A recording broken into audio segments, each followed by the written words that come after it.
One, two, three, four.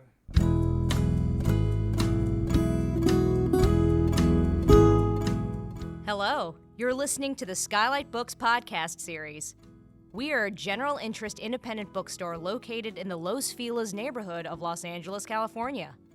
This year, because of the coronavirus pandemic, we've had to close our store and cancel in-person events. But SKYLIT is your neighborhood bookstore, and we are finding ways to create community even while we're far apart. In the coming weeks, we'll be putting out lots of new audio content to help you discover new books, connect with authors, and check in with your favorite booksellers.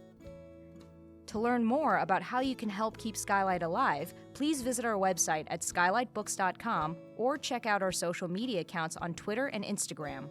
You can subscribe to the podcast on Podbean, iTunes, and Spotify. Thank you for listening and enjoy.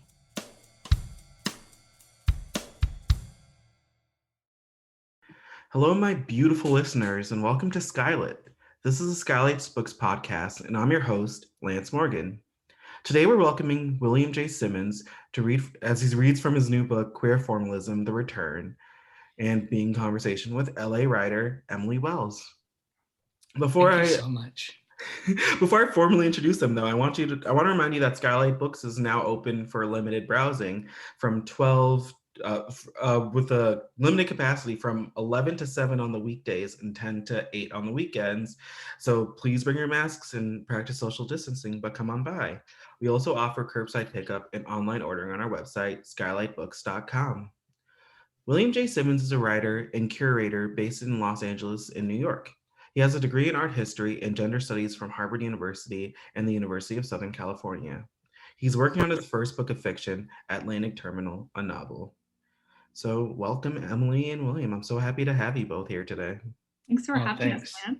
No problem. It's an honor, and it's an honor to do this with you, Emily. I feel like there's no one else I'd want to talk to about this than Emily. Actually, the first time we ever hung out in person, you and I, we went to SKYLIT Books, and I remember because you needed a new copy of Anna Karenina. Oh my God! One with Keira Knightley on the cover. Can I just say that's the perfect reason to have your first hangout session at SKYLIT Books. So everyone listening, go pick up a copy of Anna Karenina to fully experience that. but only the Anna Karenina movie tie-in version, because that was the specific one that I wanted, and y'all had it. So. I can't believe that. We can talk about the ins and outs of that. I would love to hear it, but I'll let you go with your reading, William, and I'll be in the background listening. Thank you. So I'm just going to read a few pages from the introduction, which is dedicated to Audrey Horne. When I was a sophomore in college, I had the life-changing opportunity to do a studio visit with the painter Amy Sillman. That visit laid the groundwork for my essay Notes on Queer Formalism, which was originally published in 2013 in the Boston-based art magazine Big Red and Shiny. It was then republished on the blog for the Radcliffe Institute for Advanced Study at Harvard University, where I was an undergraduate fellow and where Sillman had been an artist fellow. The original essay centered on painters, Sillman, Nicole Eisenman, Lydia Churchman, and Elise Adibi, who was the Radcliffe Artist Fellow at the time and the supervisor for my fellowship. I was not yet 21 when I wrote the essay, and I am surprised in retrospect that I managed to write it at all. At the time, I was a heavy smoker, prone to bouts of ear infections and moist, chesty coughs that lingered for weeks. About a week before the deadline, I came down with a flu that settled lustily in my chest. I had to reduce my smoking to half a cigarette every hour, which of course did not help much. I kept writing and only half understood what I was saying. One morning, I woke up to an intense pain in my chest. Convinced I was having a heart attack, I dragged myself to the student health center. I was told that in fact I was not having a heart attack, but that I had an infection called pericarditis, which was coextensive with my flu and had spread to the sac that lines my heart, causing it to swell and become inflamed. The treatment was simple: fistfuls of ibuprofen at regular intervals, though I wished it were something more melodramatic, like electroshock therapy. Oh, but then the melodrama did arrive when I was told perfunctorily that I ought to get tested for HIV, since pericarditis is often a symptom. At that point, I had not yet even seen a cock that was not my own, and I'd only had sex with 2 people, both women, in the past. My high voice pathologized me, nevertheless. HIV seemed unlikely, I told them, but they took my blood anyway. And despite my surety that it was impossible, I became intensely paranoid in the way that perhaps only an aspiring critic could be. I did not have HIV, but there were equally chronic issues at play. I realize in retrospect that Silman and Eisenman would probably love the image of a swollen heart sac. I wish that I had thought of the irritated lining as a broken heart, but at the time I treated it as merely a hindrance to meeting a deadline. I did, however, meet that deadline. And I tell this story not to affirm some puritanical notion of the intellectual value of suffering. Maggie Nelson already neatly deconstructed that in The Art of Cruelty. Rather to say that so often when we are young, we do not give ourselves a break. This happens frequently with queer people who feel the need to prove themselves to the world, who doubt their own inherent worth even as they affirm it to everyone else. 7 years later, however, I'm only just beginning to see that perennially chasing a broken heart, living with a broken heart, did not make me or my notes on queer formalism or any other writing projects better or more meaningful. I've since learned that being queer does not have to mean being sad. Yet this is the conceit of academia and art schools, that the only thing worth doing is suffering through bureaucracies and exclusionary tests in order to merely reach the next nebulous hoop that must be traversed, so that someday, some unidentifiable day, one might, if one manages to continue to pay the rent on a ludicrously low salary, have a legacy. And the only way to reach that legacy is through the paranoid language of critique. That is, we must find the heretofore unconsidered dissertation or artistic practice, even as we are meant to deconstruct notions of originality. Queerness itself unconcerned with maturity in some iterations, as in the work of queer pessimists like Lee Edelman, or in the queer tendency toward youthful and pleasurable self-destruction, might be the answer to this double bind. For in queerness or in queer formalism, we might understand and find liberation in the fact that everything has been done before and that there is no such thing as greatness, which is not to say that nobody and nothing can be truly special, but rather that all moments, all experiences, all of our daily intimacies and disappointments coalesce like paint or photographic chemicals or come into the image of a life, and that is good enough. In effect, queer formalism owes everything to second wave feminism, which reminded our elders that the personal is political, despite the marginalization of feminism in contemporary queer and trans discourses. This kind of queer sentimentalism, however, does not negate the possibility of critique, and it is not endlessly capacious. It seems to me that queer formalism as a term has somehow become both too narrowly and too loosely applied, lending itself to any number of artists who, to pick just one of many cliches, explore the interspace between abstraction and figuration. Yet despite a generous formal definition, queer and trans art historical methodologies seem to only be applied to artists deemed or identifying as queer and or trans. Equally troubling is the return to queer figuration by cis-gay male artists who, in a fascist neoclassical way, depict conventionally handsome lithe boys scrolling on post-coital Instagram. Queerness is not always perfectly shaped cocks, and it is not cocks that one can find if one squints at a canvas through a Freudian lens, though of course it can be those things. A swollen cock and a swollen heart can likewise be the same, but they may also be irreducibly separate. Thank you.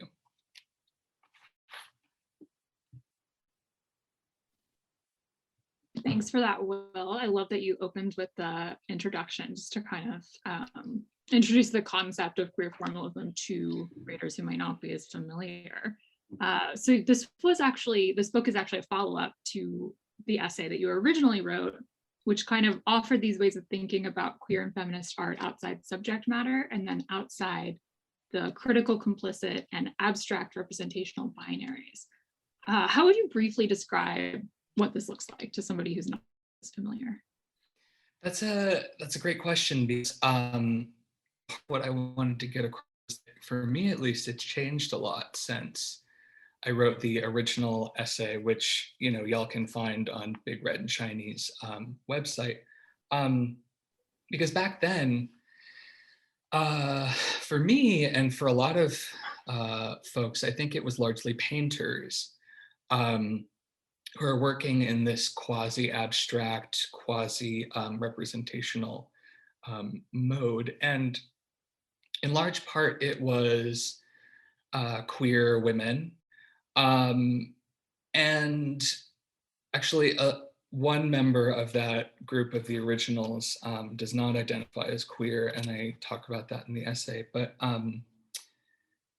you know, when I was asked to do this by my fabulous publisher Aaron Bogart at Floating Opera Press, I realized that my relationship to that discourse was so different. I was so I didn't want to talk about, you know, abstraction and representation, because I think it got played out so much in art historical discourse, and now anyone who was making anything with, you know, vaguely abstract figures was somehow making queer work. And I don't necessarily want to police that, but it just wasn't my truth.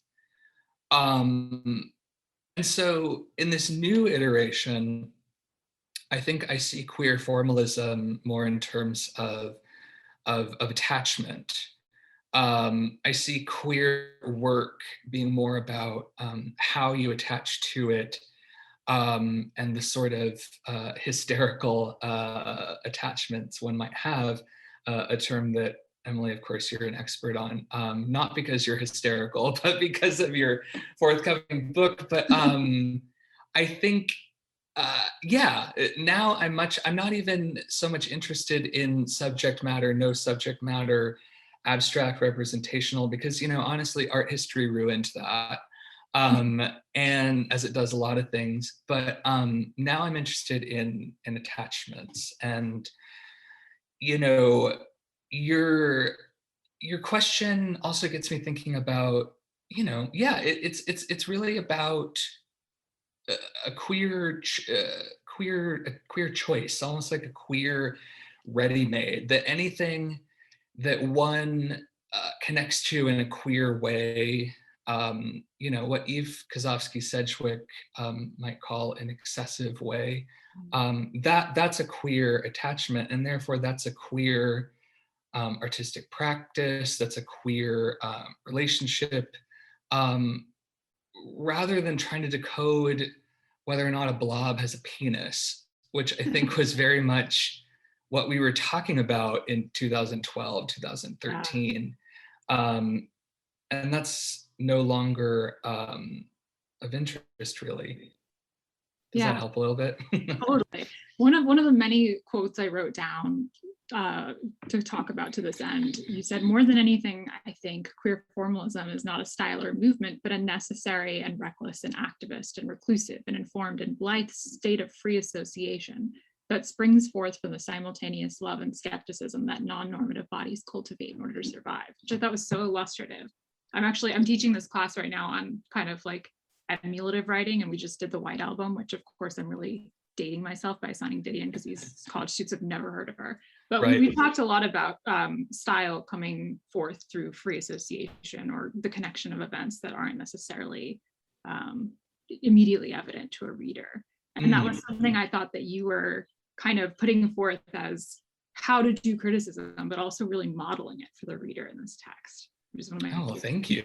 I'm flattered that you think so. I think, that really gets to the core of sort of what I see as the politics. Of course, it's vain to say that one's work has a politics, but I try my best. And when I sort of, after the book was sort of put together, and in the process of putting together, I was thinking a lot about intuition, which is such a problematic and masculinist term, even if you're talking about like woman's intuition, your mom knows that you're smoking weed and whatever. I always Right.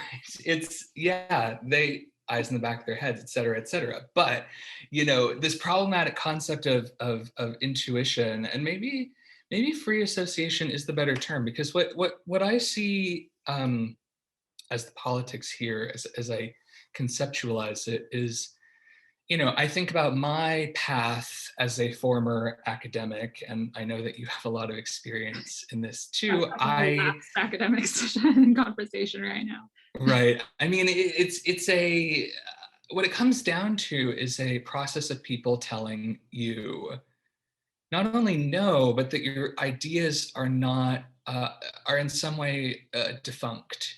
And that if you do want to write about something that's off the beaten track or quirky or what have you, you have to have this like massive intellectual framework behind it in order to validate it, right? And the issue is that yes, there should be an intellectual framework, but it should not be a precondition for something that you love being valuable. And when I think about this book, I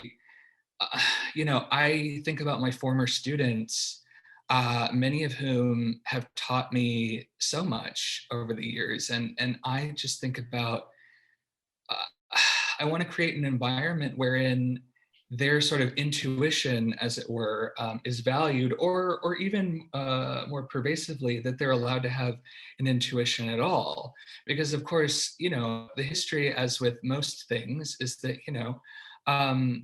cis white men have this intuition, and occasionally women under the auspices of a weird patriarchal domestic set of confines. But I want to think through how everyone's intuition can be valued, and how, not only can they write dissertations on it, but that they can just think about it in a complex way and understand that as academic labor, right? Because right now, like, if you love Kirsten Dunst or Selena or Lady Gaga, you have to find some outside context and sort of work for pennies to write about that. And I want to see if we can change that in some way. I mean, because that's a politics in terms of allowing everyone to forge the relationships with culture that they want to, i.e., not requiring Black students to be experts on Black art, which happens all the time, or women to be experts on women. But you can be, you don't have to be, or it's about receiving your intellectual curiosities as like a tasteful object of contemplation, as opposed to just with being dismissive, and which we know the Academy to be. And we even, like, just as media serfs who write about art, we also know media to be. Right. Yeah, absolutely. And I think that what you're saying about seriousness is so important, because I've met so many students, and I'm starting to sound like a boomer. And in the trenches. Right. But I have met students, and a good number of them, who are so eager and so smart, but they just fundamentally at their core don't believe that what they like is interesting. And yes. That's my favorite part about teaching this class, is because it's very unrestricted, and the only requirement is that they're using their experience of their life as material in some way. So how do you, I mean, your forthcoming book is in some ways autobiographical. I mean, how do you foster that in those students? How do you with enormous difficulty? Huh? Yeah, I mean, it's with enormous difficulty, because I don't even feel like it's something I've gotten over myself. Like, especially my book is largely about kind of discursive histories of illness and pain, and so, you know, the idea that your pain is not a tasteful object of contemplation is very deep ingrained for me. It's, yeah, I'm only getting over it as I write. But interesting. And has writing been sort of a recuperative act for you in that regard? Yeah, definitely. Even though I don't think it needs to be in order for the project to make sense. But it's really rewarding to see that happen in students when it can. Yeah, absolutely. I think, you know, it's almost like, I mean, we're still not even treating pop culture with much seriousness, which is mind-blowing. And I do. Right. I mean, we constant discourse. Yeah, it's the basis of what you and I talk about. I mean, I think one thing that I did want to bring up to you that sort of our discussions leading up to this got me thinking about was, I realized that actually Emily commissioned me once to write about melancholia for the magazine Artillery, which was a great experience. But I realized that in all the iterations of writing about that film by Lars von Trier, I've never actually written about Kirsten Dunst. You know, and I think that has to do with like the conventions of how we write about cinema. But I think more generally, like, we have a set of largely women who function as, I think exclusively women who function as idols of ours, and Kirsten is one of them. And I guess I was thinking about how could one have a politics of writing about Kirsten Dunst as opposed to writing about Lars von Trier? Interesting. I think you err towards it. I was trying to find that section where you're writing about melancholia. I think I was talking. I think I tried to talk about Kirsten's character, Justine. You know, but I never thought until we've discussed Kirsten lately how interesting that is. Because, you know, part of the reason why, for me, and I'd love to hear your thoughts, why Kirsten is so interesting and important to me, is that, you know, her chance at an Oscar for Melancholia was totally screwed because of Lars's unfortunate comments at Cannes in 2011.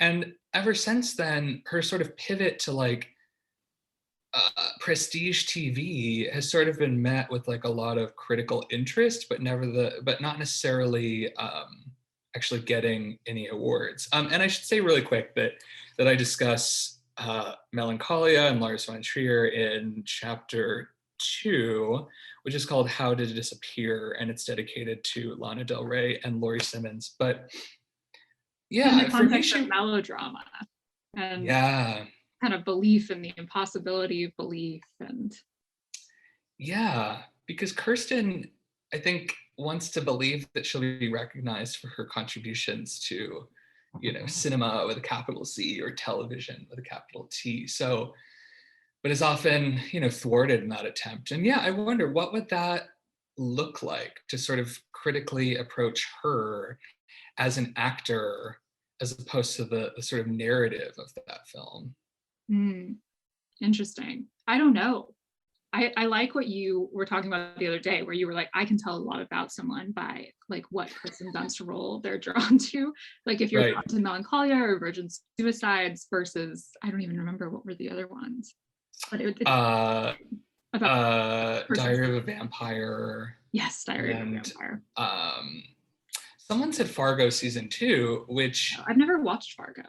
Oh, it's so good. I just finished it last night, and it's one of those things that's very almost over the top in its sort of zeitgeistiness, which I kind of think that The Virgin Suicides was too. But it really lands, and it's not sort of overbearing like, I don't know, like Wes Anderson is, no offense, but it really lands. But I think that might be part of the politics as well, in terms of, yeah, just showing students that they can be, you know, obsessed with Kirsten Dunst or what have you, and have that be treated with seriousness, because it means a number of things. It says something about, I don't know, my relationship to women generally, your relationship to women, to cinema, you know, it on and on and on. And I think that's part of it. But to have affinity and affection be taken as an intellectually serious, at least conversation, but perhaps endeavor. Yeah, we've both really tried to make for our students. We'll see. yeah. I'm sure you're doing it. Luckily, I'm out of the teaching factory. Bravo. But you know, that gets me thinking about another thing, sort of in response to your earlier question, which was that I think something I also wanted to address in this book, and hopefully in my novel, is cis gay male misogyny.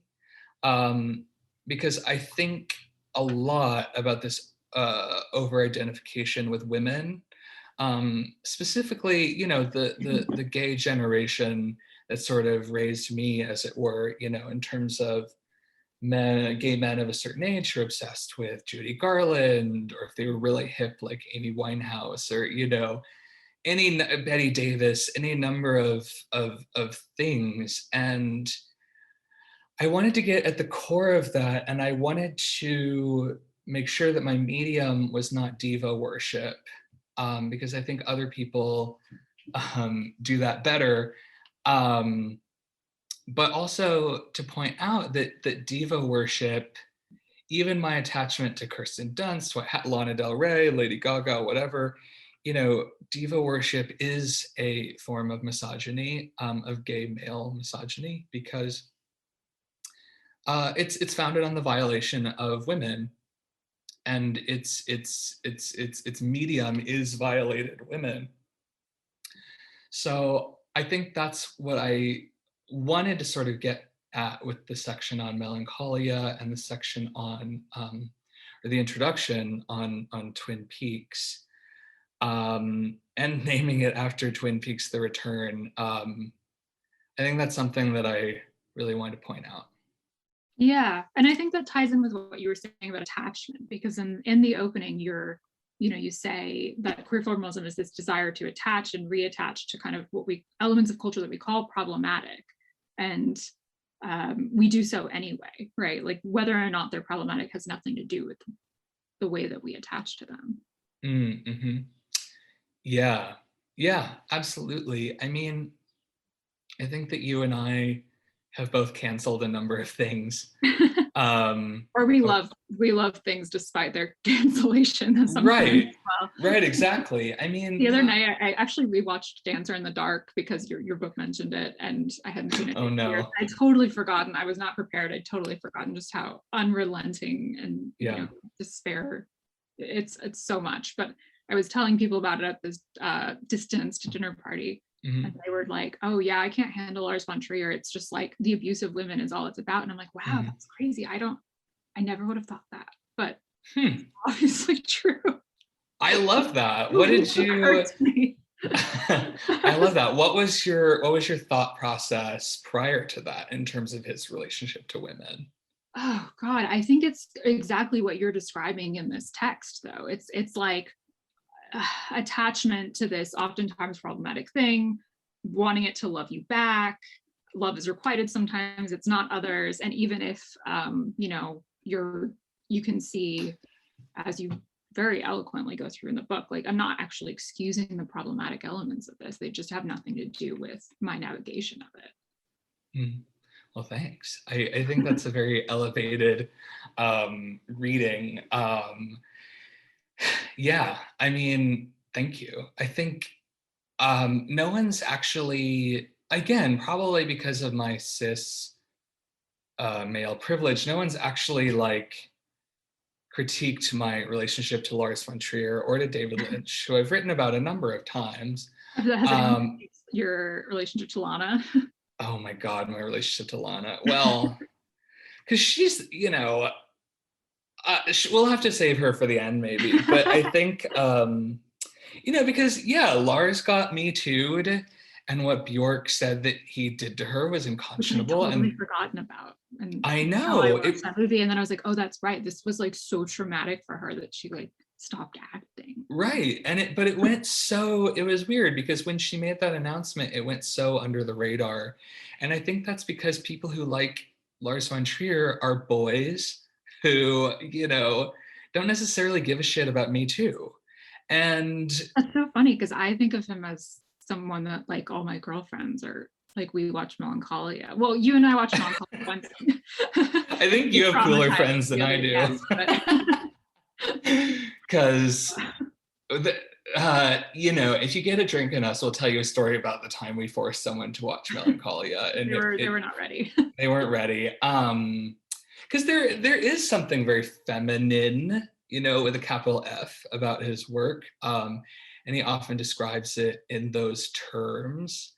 I guess I was just coming to it from, you know, speaking of trauma and whatnot, you know, I approach his work from the place of when I saw Melancholia, I finally saw something that sort of reflected what I felt in terms of my depression. And of course, I am not beautiful like Charlotte Gainsbourg or like Kirsten Dunst or like Alexander Skarsgård, but I thought the number one thing that my depression sort of wants is that the world end of its own accord, so that I don't have to kill myself, right? Because there's a different, yeah, and a different intentionality, right? And I think that she's that's more prepared for the end of time because she's basically already processed that the world is evil and mourn the loss of it. And yeah, absolutely. And yeah, and I think I wanted to believe that I had some sort of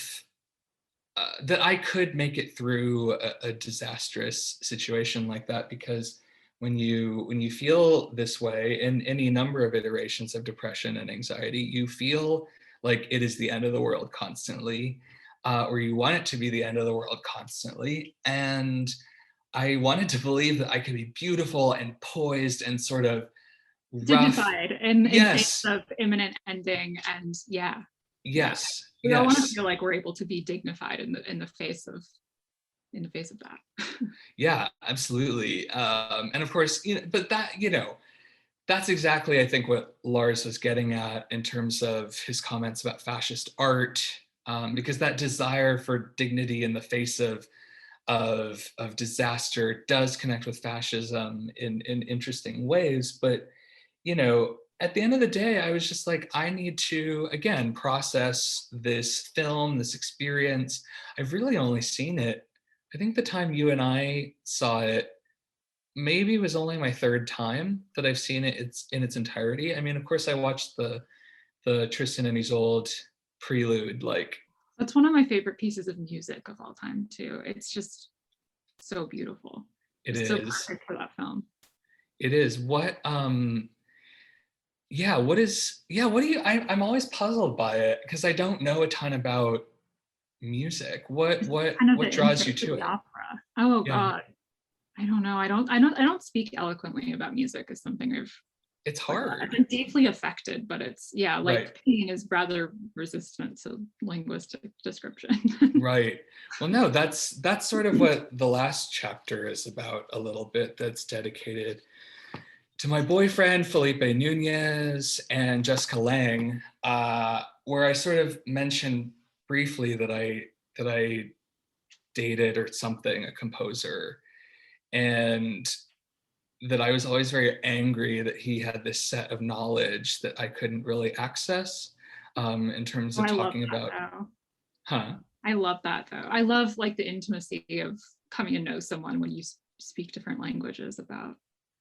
Yeah, well, that's the relationship. That's that's maybe the truest. I've always thought that you had a very interesting way and probably the most generative way of navigating sort of the self and other dichotomy, because I feel like you are always sort of seeking difference in a way that I've only come to recently, in terms of being able to not have to make the loved object or the loved text sort of mirror you, and that makes me think, because I'm interested in it for myself, but also more for you. How does autobiography function for you? Oof.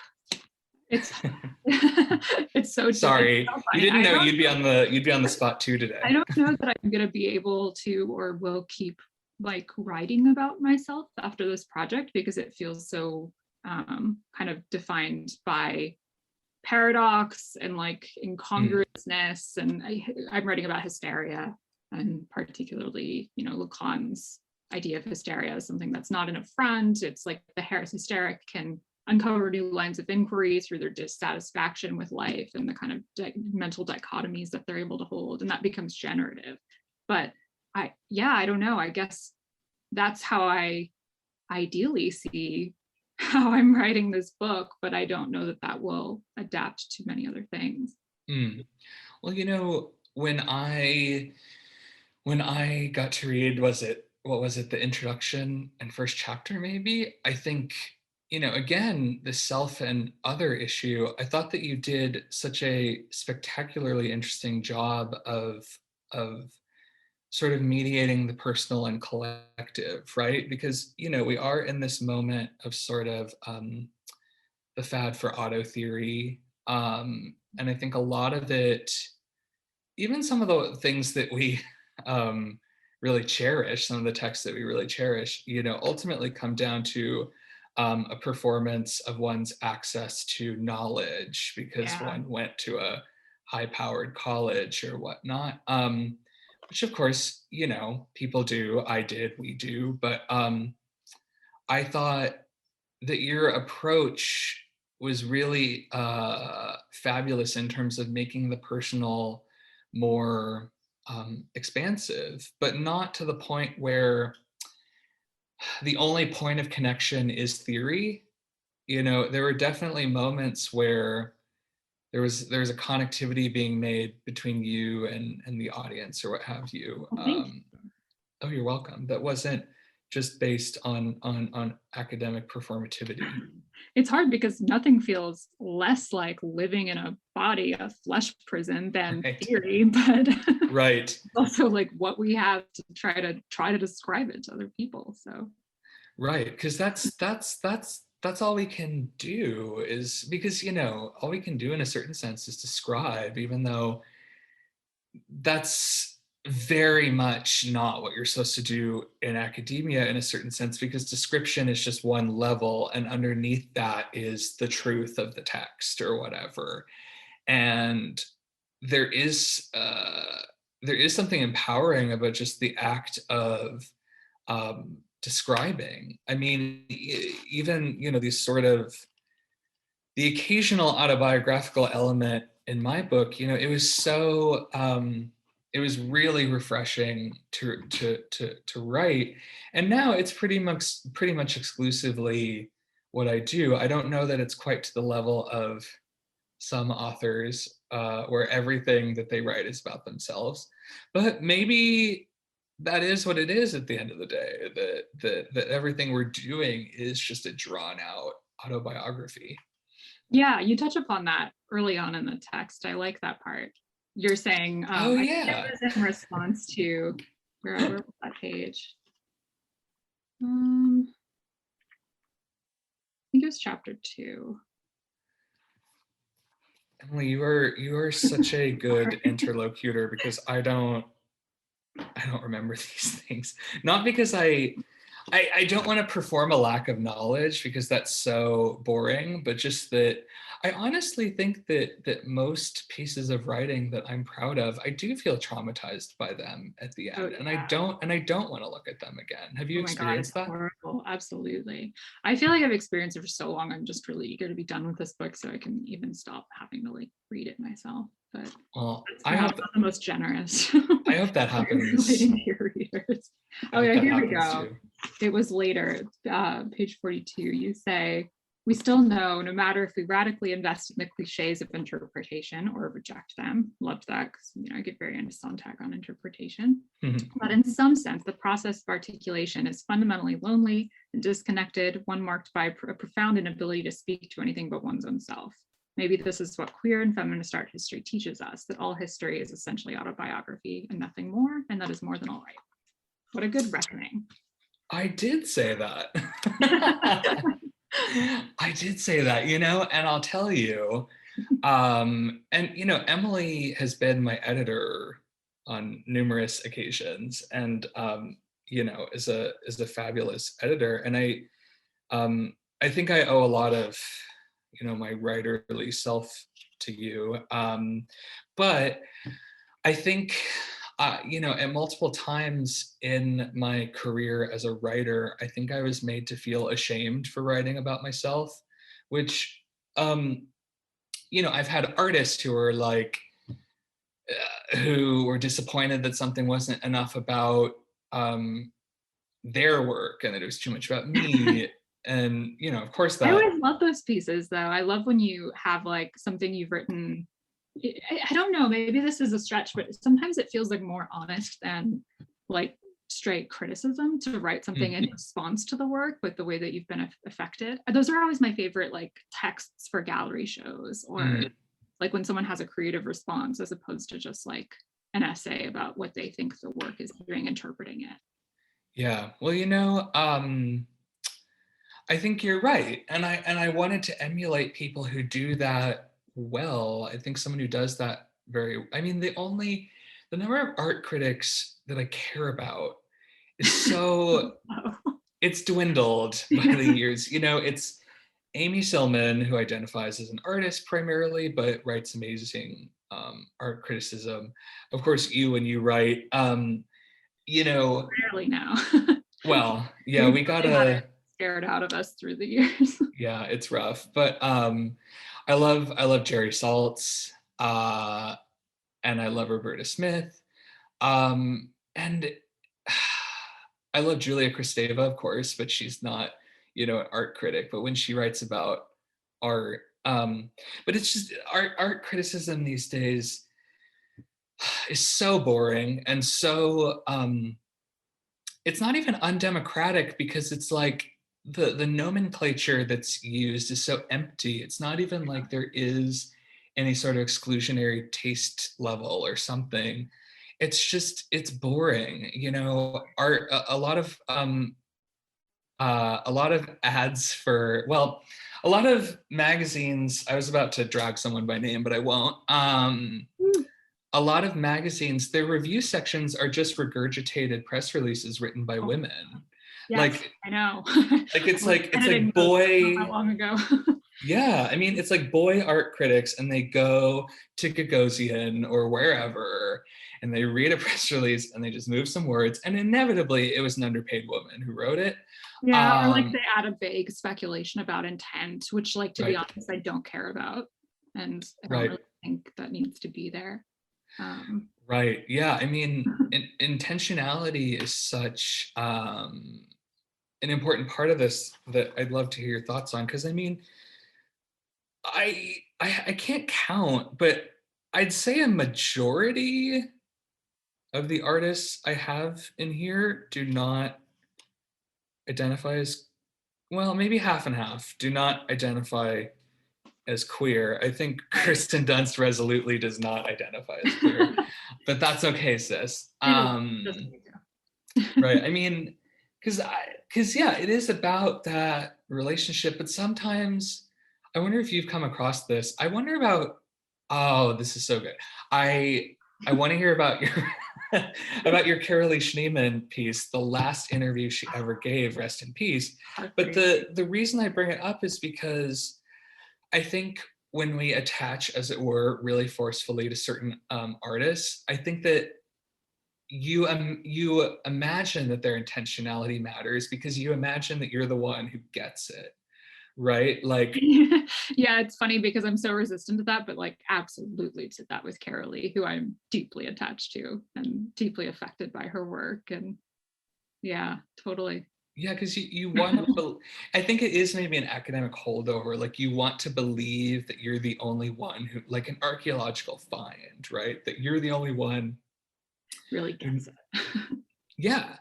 And I think that so it's always a push and pull. Like if it's someone like someone like Alex Prager, you know, whose work is fabulous, you know, it has not appeared in a queer context or a feminist context, and that's part and parcel of that essay that I wrote, that she hasn't sort of been included in feminist art. But even so, like that work is so deeply queer for me in a way that David Lynch's work is queer, or that Lars von Trier's work is queer. It's this sort of excessive quality and a sort of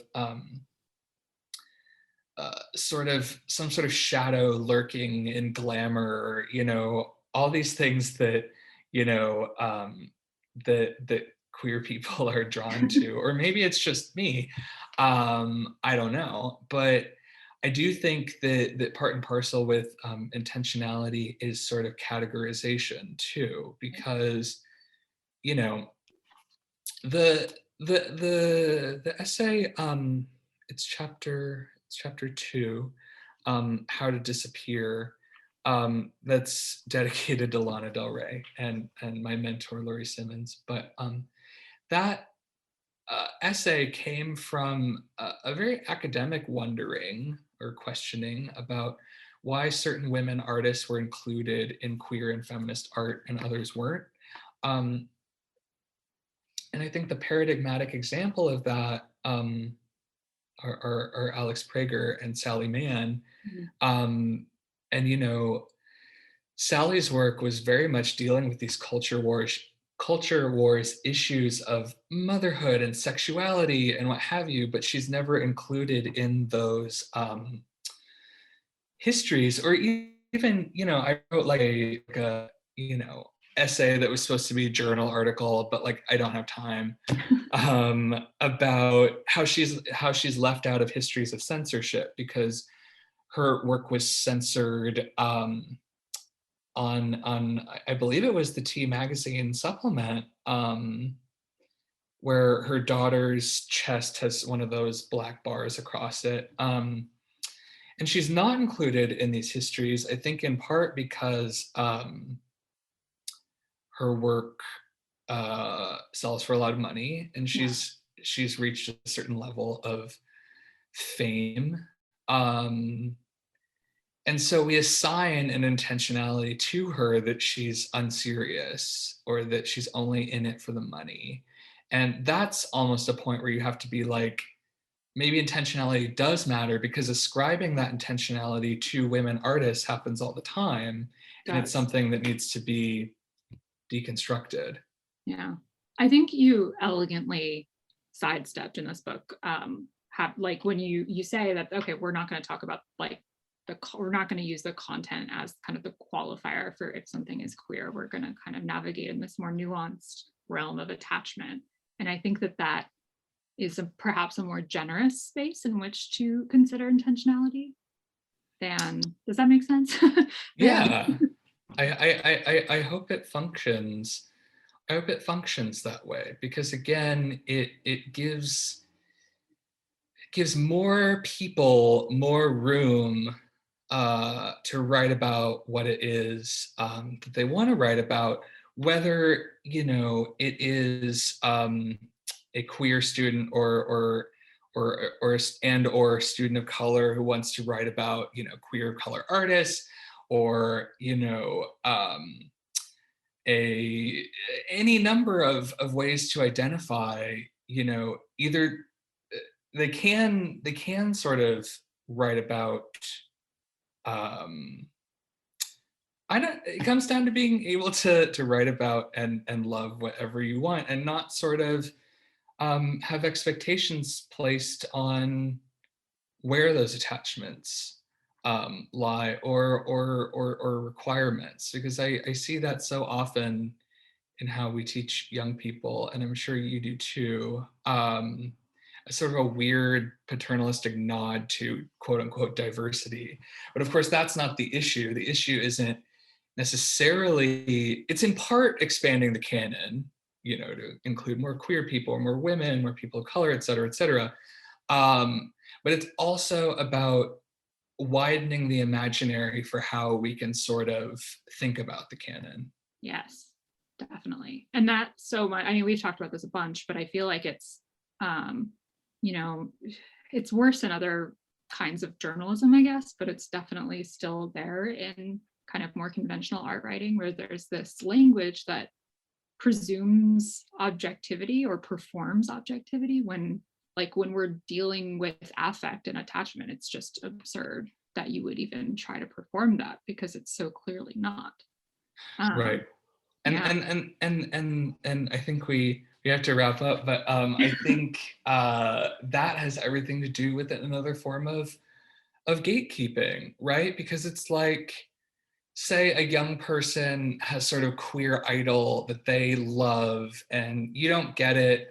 I find this more and more with my students. I'm like, who? This is like a TikTok no person? What they're talking about it. I used to feel like the young instructor, and now I feel like the old instructor. Same. And it's like, oh, this person is famous on TikTok, that's cool. Or what, or read about your attachment to them. That's what I want to read. Right. Yeah. And trying to tell me why it's objectively the best TikToker or something. Yeah, exactly. Because then, you say to them, I don't get what this is.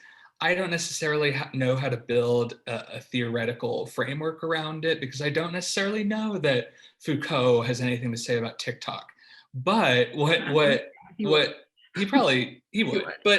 But the point is that you say yes, and because it's such an intense privilege to be able to write a book where you can essentially write about whoever you want and sort of put together your dream team of artists and thinkers. And at the end of the day, I think the goal is that everybody has that privilege and opportunity to sort of follow their flights of fancy, as it were, because I think a lot of us were encouraged to do that, and a lot of people weren't. That's a really good summation. Thank you. Well, I am sorry that I'm jumping in on this, because this has been such an interesting. Oh, thank you. Yeah, I mean, I had to stop myself like a few times from being like, I want to jump in when you guys are talking about like. You could. Yeah, sorry, we could do this all day. So the Kirsten Dunst conversation, I feel like there's so much more to it. I mean, I follow you on Instagram too, and I feel like when I started bringing it up too, and I was just like, yeah, which Kirsten Dunst role? Because you were like describing what your personality can stem from which Kirsten Dunst role you connect to, and I thought about it, and I was like, which one is for me? And I think it's her in Eternal Sunshine. Oh, yes. Interesting. And like, right, but I was like, what does that say about me? So thank you for like giving me that next therapy discussion. Well, I hope that lots of people had a reckoning with who they are, and I hope that Kirsten someday internalizes that she caused all of these people to rethink their lives with her work, More useful than astrology. I mean, it's it's like she's done it all. She's done melodrama, she's done tragedy, she's done superhero, she has the range. She has the range. Also, only because I'm super interested in this, could you quickly talk about the Lana Del Rey discussion you were going? Oh, thank goodness. I was listening and I was like, all right, I leaned in. I was like, okay, let me. This is it. This is what I've been waiting for. Yes, let's lean in. The most problematic fave. Oh Lord, yeah. What do I have to say about Lana? I think, okay, Lana, if you're listening, we love you. Yeah. But you know, the issue for me is that all of these things that people are now, it's not even an issue. My observation is that all of these things that people are calling her out for in terms of, well, not wearing a mask, which is a form of white privilege. So I guess I'll just say white privilege generally. That's been in the work since 2011. And I'm just wondering, huh? The work is about that. Yes. You write about in the Lana chapter. Yeah, it both is that and it is about that. And I think at times it's like, yeah, and the other issue for me is that also, again, we have this space, and this seems to happen a lot in music, where we excuse someone, well, and in film, actually in all artistic media, we excuse someone because they're being ironic, and that doesn't work either because Lana is not being ironic. I think now she's maybe being more ironic than she ever has been in this sort of like folksy Joan Baez thing, because I think that's, I think she knows. Melodramatic. She's being melodramatic in a way that entails the impossibility of the belief in this whole shtick that she's doing. Yes, yeah, and it's about the tension of that belief, because it's like, is she being serious? Is she not? Does she know who she is? Is she not? And I think the coextensive issue is that we again presume to know what she thinks about herself, and it's like we don't. And also the arbitration of whether or not women have control over their art is a whole other problem. And people assume that it's more real now because it's like her, and like it's stripped down, and it's like, you know, it's not, you know, Florida Kilos where she's singing about getting coke. Yeah. You know, it's like, oh, she's being so true to herself. So I guess at the end of the day for me, and I'd love to hear y'all's thoughts on it, it's two things. It's one, we can't keep arbitrating, you know, to use what Emily brought up, the intentionality of women artists. But at the same time, it's like, that doesn't excuse anyone from being problematic or what have you. I do wonder why she is only just sort of reckoning with the sort of racialized undertones of her work now, because, you know, 2012 national anthem with like A$AP Rocky as JFK and her as Jackie. Oh, it's so weird and so problematic, but we didn't have the language for it then, maybe, and we do now. But yeah, I guess it's a both and. It's like it's perplexing. Do you remember when Norman fucking Rockwell came out and some critic wrote a piece about, I don't even remember what the piece was. I think it was kind of largely trying to reconcile the problematic elements of it. And Lana like responded, and she was like, I don't recognize anything you're saying about my work, which was right. Like, I was so secondhand embarrassed. I was like, this is not, no, like, you right. Don't such a faux pas. Trying to like do the interpretation of your work for people. But, yeah, it was a huge faux pas. I think the issue, and again, I don't want to mansplain this to anybody. I'm the, you know, but it's like, I think that the way that she's accepted criticism, she literally announced an album in response to someone saying she was being racist. And she was like, well, I'm going to show you and release an album. And it's like, well, you know, sis, like it's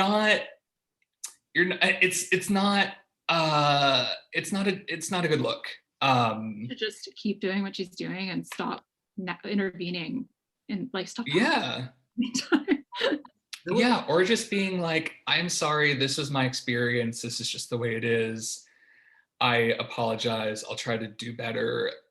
But I don't know how she would do better because, like you said, Emily, her work is About that.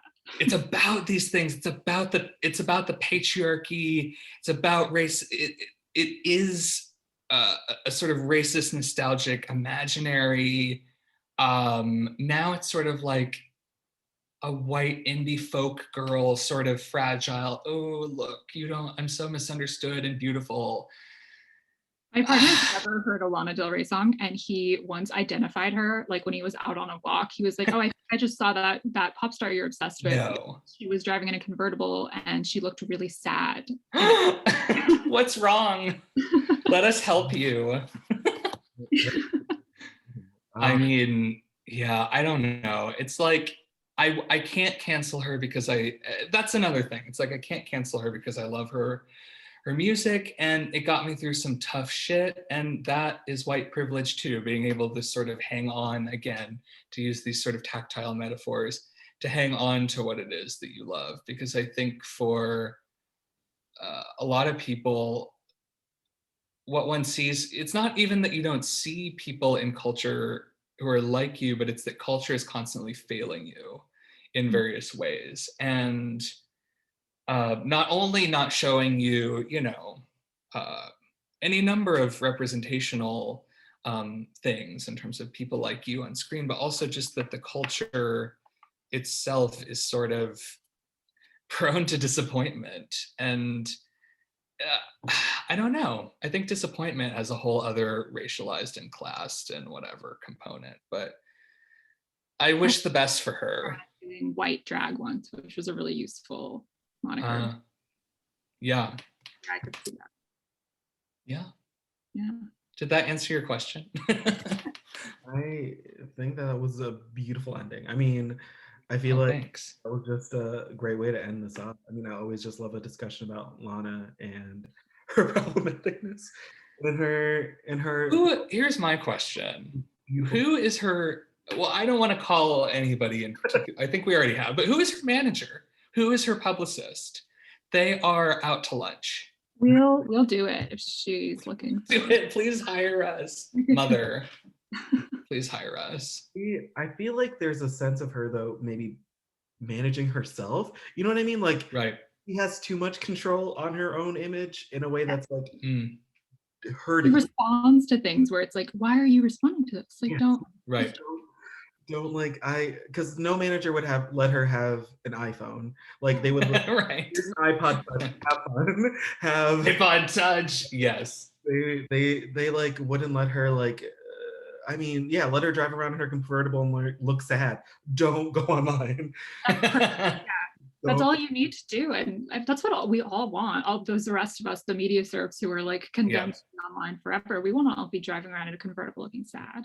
And not looking at Instagram. Yeah, like when she said, I'm not glamorizing like depression and sadness. I'm just very glamorous and I'm depressed. If that's in that post too, and like I'd been like, all right, we're good. I love it. It's great. That's merch. Like, let's go. Well, that reminds me, and then I'll let you all go. But there's an artist, there's a photographer named Tina Barney, and she pretty much exclusively photographs rich people, like extremely aristocratic, like New England rich. And I watched it's always debated like, oh, she's deconstructing class, like blah, blah, blah. And I watched this interview with her and she was like, no, I am photographing the aristocracy because I am an aristocrat. And I was like, that's fine. Like stay in your lane and just do what you're doing. And she's not purporting that her photography is unearthing some sort of social problem. She's just documenting the people that she hangs out with. Her contemporaries. Right, her contemporaries. I hope that that in a sense is because in 100 years, who knows how her art will be like taken. But as of now, she's like, no, this is it. This is what it is at face value. And I mean, isn't that in a way like truth? Yeah, absolutely. Yeah, because I think, the rich should still be guillotines, but I find Marie Antoinette's decor sensibilities incredibly inspiring. And Yeah, and I think there is value in staying in your lane, as it were, because, especially in the realm of celebrities, like a lot of celebrities, they don't know how to put on their shoes, and it's like, can we ask them to have an opinion on a social issue and then inevitably be disappointed? yeah, leave them alone. Yeah. It's like asking a puppy to like do the inauguration speech. They can't. They just Right. cannot. But like they're still beautiful to look at. Like you get enjoyment out of them. Yeah. You can't ask them for this. But let's not celebrity. You know what? Let's not. I mean, we'll probably get a lot of hate for this, but from celebrities. I can't wait for like. Sorry, celebrities. We love you still. I mean, Kirsten Dunst, of course not. Like she got no hate. She has no hate. She has no hate. She only got love through this process. But like, I can't wait for the inevitable Lana Instagram post that's gonna. Right. I have a comment on the culture, and then it's like, I mean, in its essence will be beautiful. We have to go, but this has been a beautiful conversation. I think was the line from their book "Throbbing Cocks and Throbbing Hearts"? Was that it, or did I misquote it? That sounds right. I think that's yes. I mean, one that's merch. That's like free merch. Put that on, and I will be the first to buy it. Oh well, thank you. Yeah, a swollen cock and a swollen heart. Cock and swollen heart. I mean, throbbing might be like the sequel, but like that part two. Part two. No, but there's just been so much. There's been so many gems here, and you guys have been so interesting to just hear talk to each other, and in a way too that like only friends can talk to each other. So thanks for that. Thank you, Emily. But and you can find Queer Formalism. Skylight Books will be selling it, so you can order it online or at your local bookstore wherever you live. And Emily, we should also be looking out for your new book coming out soon too. So yeah, I'll share details as soon as they're formalized. Queer formalized. Can we come back and I interview Emily? I mean, I wasn't gonna say that out loud, but like. And that would be, a great follow-up episode. We'll talk more about Lana then too. Yes. But no, this has been a great episode. Do you guys have anything you would like to say to the independent bookstore community? We miss you so much, and we'll hopefully see you in person very soon. We hope so too. We hope so too. But thank you again. Thank you to all my beautiful listeners out there listening. And remember to shop at your local independent bookstore whenever you can. You have a great rest of your day. Thanks. You too. Thanks, Lance. Thanks, Emily. Thank you. Thank you for listening to the Skylight Books podcast series. Please don't forget to visit our website at skylightbooks.com and make sure to follow us on Twitter and Instagram. Also, don't forget to subscribe to this podcast for more author talks and bookseller conversations. You can find us on Podbean, iTunes, and Spotify. Stay safe and healthy, and we hope to see you back in our store soon.